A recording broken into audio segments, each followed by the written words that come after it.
सब लीडर सब आई खाद सब वही, लेकिन उसमें भी बिंदेश्वर बाबू का कहना था कि ये खाद जो आप लोग का ले रहे हैं केवल आपके संतुष्टि के लिए, ये आप लोग मत समझिए कि आप लोग को इसीलिए बुलाया गया कि फोन पर अब उधर की लीडर बोल रही है कि सर क्या करें हमको समझ में नहीं आता है, वहाँ की कोई लीडर फोन कर रही है तो हमको समझ में नहीं आ रहा है, तो केवल आप लोग के बात के लिए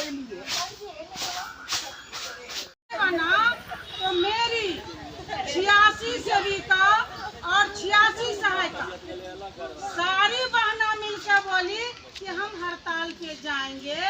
6,5950 रुपया से हमारा भरण पोषण नहीं होता है। हर विभाग का पैसा सरकार बढ़ाती है, हमारी पैसा क्यों नहीं बढ़ाती है? हम सरकार से लड़ेंगे।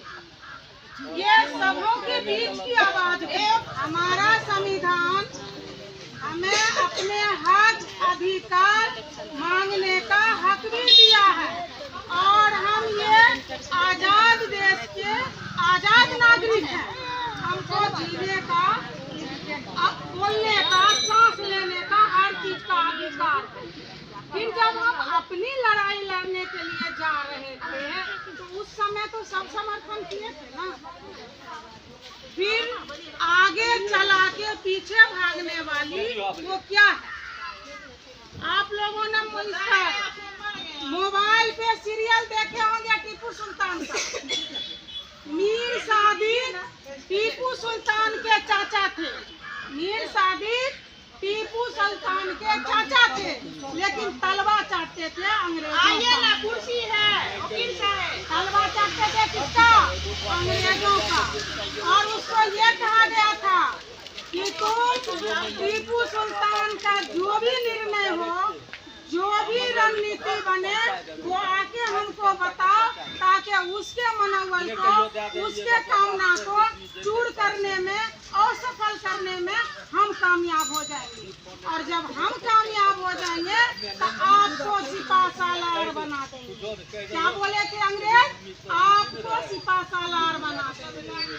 और जब वो जीत गया तो क्या किए? जो देखे होंगे वो सब जानती होगी क्या हुआ।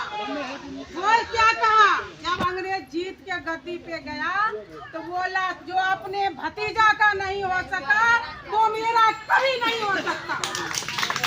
और उसको गोली मार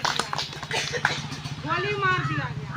तो बहन अगर आप सबों के बीच से ये बात नहीं आती कि धरना करना है, लड़ना है, तो मेरी हिम्मत नहीं थी, मेरी कोई औकात नहीं थी कि हम हड़ताल में चले गए। लेकिन जब हम हड़ताल में गए तो किसके लड़ाई लड़ने गए, किसके लिए लड़ने गए, हम ये जानना चाहते हैं। क्या आप नीलकमल के लिए लड़ रहे थे? क्या आप नाजरा के लिए लड़ रहे थे? मधु के लिए लड़ रहे थे? विभा रानी के लिए लड़ रहे थे? नहीं बहन, आप अपनी हक अधिकार की लड़ाई लड़ रहे थे। सरकार जब ये देख लिया कि ये टस से मस होने वाली नहीं है, ये चट्टानी एकता मेरे सामने अड़ गई है, डर गई है, अब ये हमसे नहीं झुकेगी। तो वहाँ से सिर्फ ये कहा गया था कि रेलगाड़ी का, राजधानी एक्सप्रेस का जो इंजन है वो इंजन को ही सीज कर लो, डब्बा अपने आप बंद हो जाएगा। उसमें यही कहा गया था सचिव अध्यक्ष अध्यक्ष कार्यालय मुक्त किया जाए, संघ की सारी बहन बैठ जाए। लेकिन यहाँ भी रणनीति हो गया, यहाँ भी राजनीति हो गया, यहाँ भी गुंडागर्दी हो गया। क्या गुंडागर्दी हो गया? सचिव अध्यक्ष के अलावे भी हमारी बहनों का चयन।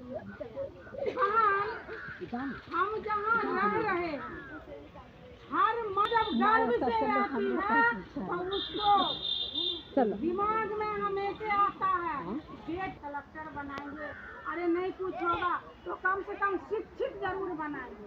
लेकिन जब वो बच्चा दुनिया में आँख खोल के आता है और उसकी परवरिश अच्छी नहीं होती है तो वो चोर हो जाता है, वही क्रिमिनल होता है, वही हर बुरी काम करता है। हमें जहाँ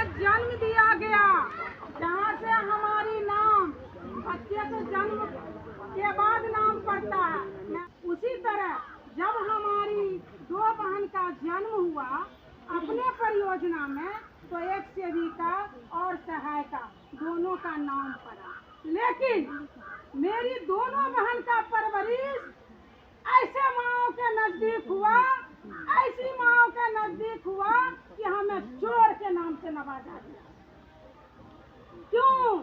मेरे परवरिश में कमी थी, मेरी परवरिश मेरे परियोजना में अच्छा नहीं हुआ, लेकिन मेरा नाम तो चोर पड़ा ना।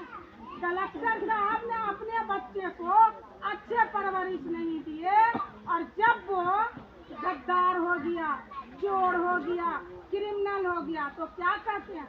क्या करें, मेरी बदनसीबी थी, हम तो पढ़ा रहे थे, लेकिन वो ये नहीं जानते थे कि हम पे अपने ड्यूटी में थे, हमने अच्छे परवरिश दी। तो बहन, ये चोर का कलंक जो है वो हम लोगों को कहाँ से मिला? क्योंकि हमारा परवरिश अच्छा नहीं हुआ। जो परवरिश अच्छा नहीं दिया उसको कोई चोर कहने वाला नहीं है धरती पे।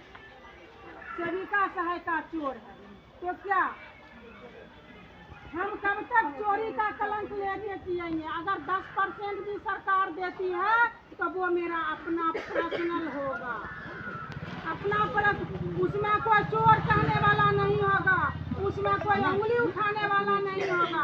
हम इसकी लड़ाई लड़ रहे थे, हम अपने हक अधिकार की लड़ाई लड़ रहे थे, लेकिन मेरा क्या कसूर था? हमारी बहनों का